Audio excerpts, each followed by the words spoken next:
We are on board Explora One with Explora Journeys, sailing through the Antilles. I'm Camila Racco, the luxury brand lead at TTI Travel, and I am joined by Susan Vandendam, our lovely independent advisor.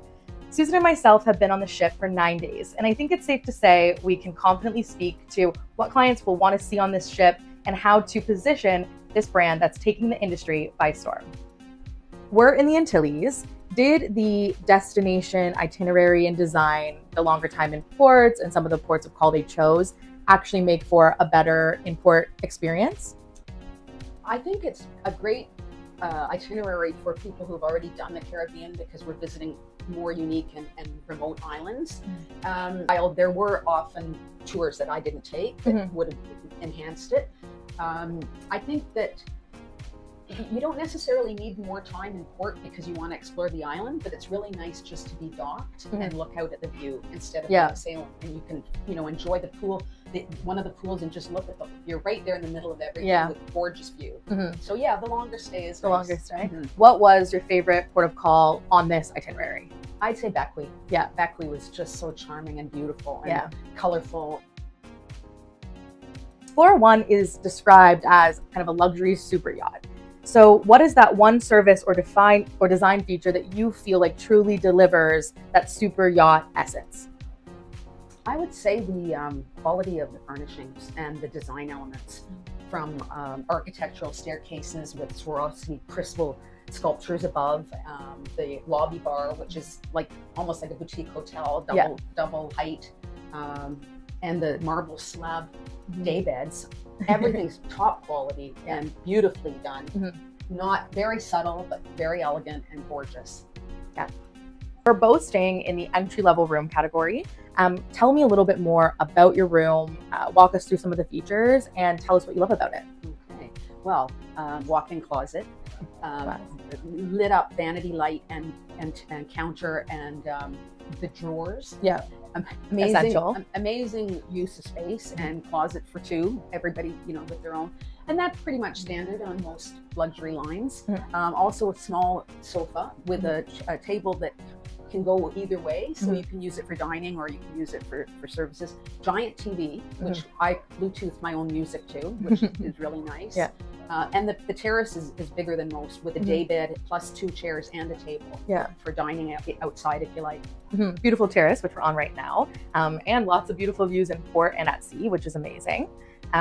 Is there anything about the suites or about the room category that you're staying in, or the other suites that we saw on board, that you think advisors should know, especially when working with experienced cruise clientele? I think compared to some of the other lines, maybe Oceania and Regent, I think that the lead-in is slightly smaller, but it's really well designed. So maybe, consider upgrading. It's always good to try and upgrade anyway. And it's nice that there's a fridge. Yeah. And that it's stocked too. Like you can have basically whatever you want. Yeah. Yeah, that's awesome. All about service. Can you share a moment when the crew and the staff went above and beyond for you on this sailing? Well, it happened many times actually, where I'd go into a bar or a cafe, and the next day they'd know already what I ordered the day before and ask me if I wanted the same thing.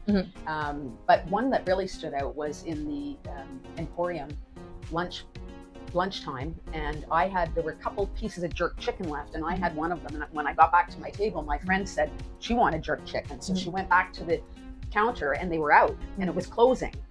So she went back and sat down, and minutes later Rajat, our server, came and delivered her 3 pieces of jerk chicken from he found it somewhere. So that's pretty amazing. Yeah, the anticipation of the service, and everyone has been so warm and smiley on board. It's been great to get to know the staff more intimately, but that's an amazing experience.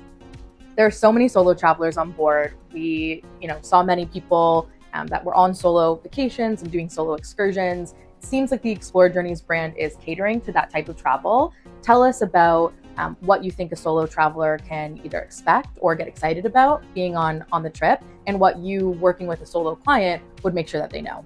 So first of all, it's the price. Many cruise lines have 100% or 75% supplement.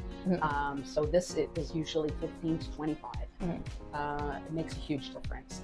As well, they cater to the events. Like they'll have a solo cocktail party every evening, and people meet and then decide to join together for dinner. So that's really nice. And I think for the girls' trips, the spa, really is great for solos. And they obviously visit very safe. Oh, another thing is they have, and this isn't necessarily for solo, but they have in ports where you're too far from the main attraction, the city or the town, they will include a shuttle.